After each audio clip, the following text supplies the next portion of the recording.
Welcome to Mind Over Matter, where psychology, neuroscience, and philosophy come together to help us understand what it means to be human. In today's episode, we explore how trauma changes the brain, the body, and the way we experience the world. More importantly, we'll discover why healing isn't about forgetting the past, but teaching the nervous system that it's finally safe to live in the present. Let's begin. Welcome to this explainer. Okay, today we're diving into something absolutely fascinating and frankly a little heavy, but so incredibly important. We're unpacking a really groundbreaking analysis of human suffering and resilience. Specifically, we're looking at how traumatic experiences literally leave physical imprints on our minds and our bodies, long after the actual event has passed. So what exactly happens to the mind when the past just refuses to stay in the past? We tend to think of trauma as this extreme thing, right? Like something that only happens in distant war zones or after some massive headline-grabbing natural disaster. We kind of imagine it's something that just happens to other people out there in the world. But the startling reality, it's much, much closer to home. When the past refuses to stay in the past, it literally walks among us every single day. Let's look at what the data actually tells us about this hidden epidemic. Research from the Centers for Disease Control and Prevention shows a really staggering statistic. 1 in 5 Americans was sexually molested as a child. I mean, just pause and think about that number for a second. If you're standing in a crowded room, a pretty significant portion of the people standing right next to you are carrying this heavy, invisible weight. And the numbers keep going. Additionally, 1 in 4 was beaten by a parent to the point of an actual mark being left on their body. Now, to be clear, this isn't just a fleeting moment of harsh discipline. We're talking about an enduring physical and emotional rupture at the hands of the exact people who were supposed to provide safety. Throw in the fact that 1 in 3 couples engages in physical violence, and it becomes painfully clear that trauma is a hidden epidemic in our everyday lives. It's in our neighborhoods, and our families, it's in our homes. It traces these dark lines right through generations, fundamentally affecting our capacity for joy, for intimacy, and for trust. To really wrap our heads around how we process these overwhelming experiences, we're exploring Dr. Bessel van der Kolk's watershed book, The Body Keeps the Score, which chronicles his pioneering journey into trauma research. Dr. van der Kolk is a psychiatrist who realized pretty early on that traditional medicine was missing a massive piece of the puzzle. His work completely transformed our understanding of how trauma structurally changes the brain and rewires the whole nervous system. It was a real game changer. Dr. van der Kolk's early encounters with Vietnam veterans, specifically guys like a former Marine named Tom, fundamentally shifted the medical understanding of trauma. Now, on paper, Tom had it all. A thriving law practice, a picture-perfect family, the whole shebang. But inside, he was living in this perpetual, agonizing state of terror. Here's what Tom's reality actually looked like. He had survived a horrific ambush in a rice paddy that killed or wounded his entire platoon.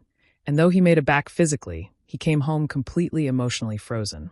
He was reacting to everyday triggers, things like summer foliage or 4th of July fireworks, as if he were right back in combat.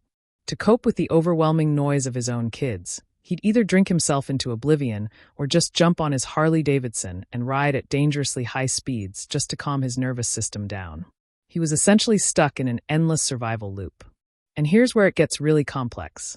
Tom's trauma was deeply rooted in this tragic sense of loyalty. When Dr. van der Kolk initially prescribed medications to try and stop Tom's horrific nightmares, Tom flat out refused to take them.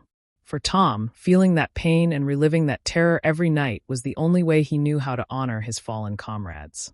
Letting go of his pain felt like erasing their memory. It showed doctors that trauma isn't just some simple chemical imbalance.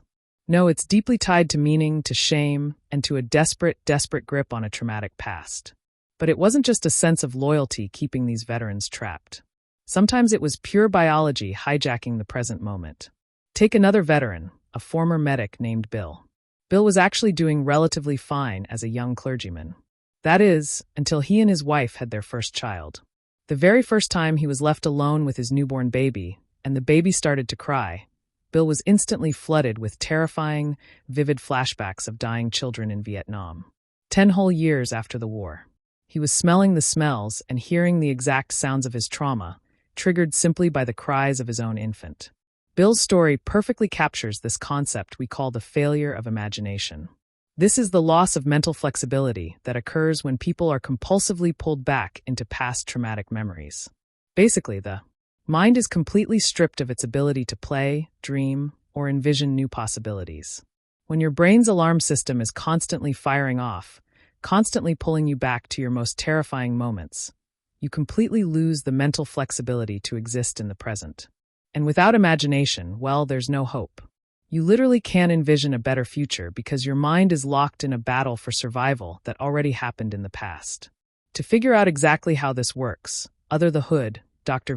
Kolk and his team conducted a really fascinating study using the famous Rorschach inkblot test.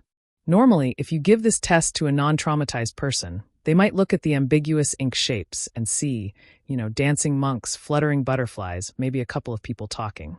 It's an exercise in mental play. But the traumatized veterans, they superimposed horrific violence right onto the ink.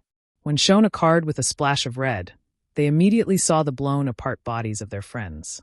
Or, and this is just as alarming, their minds simply went totally blank. Check out these results. Out of 21 veterans tested, not a single one saw an ordinary image. 0. 16 of them had full-blown flashbacks, and 5 just saw blink ink. Think about what that actually means. Trauma doesn't just make you sad. It fundamentally reorganizes how your brain manages perception. It completely alters the way you see the entire world around you, turning neutral, everyday stimuli into immediate, life-threatening dangers. And the tragedy here is that for decades, the medical community totally failed. Patients' early psychiatry actually suffered from its own failure of imagination. Doctors would routinely ignore the midnight confessions of patients talking about domestic abuse or childhood molestation. Instead, the focus was entirely on treating surface-level behaviors. Medicating the agitation, slappiness, schizophrenia label on flashbacks, or just heavily sedating patients so they would be quiet. They weren't asking what happened to these people. They were only asking what's wrong with them. The path to finally understanding this was a remarkably march. As you can see on this timeline, despite early warnings way back in 1941 by Abram Gardner, who actually noted that trauma caused a physiological reaction, the medical field spent the 60s and 70s just medicating symptoms. It took until 1980, following relentless lobbying by Vietnam veterans and their advocates for post-traumatic stress disorder, or PTSD, to finally become an official diagnosis. At last, there was a name for the suffering, and that finally opened the floodgates for real research. And thank goodness it did, because with the birth of modern neuroscience, we finally got the brain imaging tools to see what trauma actually does inside the human head. And what did we discover? We learned that just talking about the trauma simply isn't enough. Why? Because the trauma is literally locked in the body. The body's alarm system, those primitive parts of the brain responsible for survival, remains physically hypervigilant. No matter how much rational understanding a person has, the body itself has to be convinced that the danger has passed. So how do we fix it? Well, real recovery takes advantage of the brain's natural neuroplasticity through 3 main avenues. First, there are top-down approaches. That's talking and connecting to understand your mind. Then there are medications and neurofeedback technologies to quiet those hyperactive alarms so the brain can actually process information. But perhaps most vitally, there are bottom-up approaches. This is all about allowing the body to have deep, visceral physical experiences.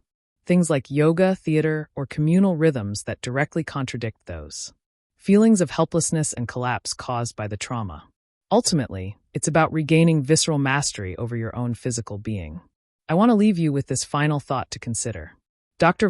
Kolk's work absolutely offers incredible hope for healing, but it also issues a pretty profound challenge to all of us as we recognize just how pervasive trauma really is in our homes, our schools, and our communities. How can we change our world to prevent these hidden epidemics from occurring in the first place? How do we go about building a society that actively protects its most vulnerable, rather than just treating them after the score has already been kept? It's a heavy question for sure, but one we all must face. Thanks for joining me on this explainer. Trauma may leave its mark, but it doesn't have to define the rest of your story. If today's episode helped you better understand yourself or someone you care about, consider sharing it with them. Subscribe to Mind Over Matter for more evidence-based explorations of the human mind, and remember, understanding is often the first step toward healing. Until next time, stay curious, stay compassionate, and take care of your mind.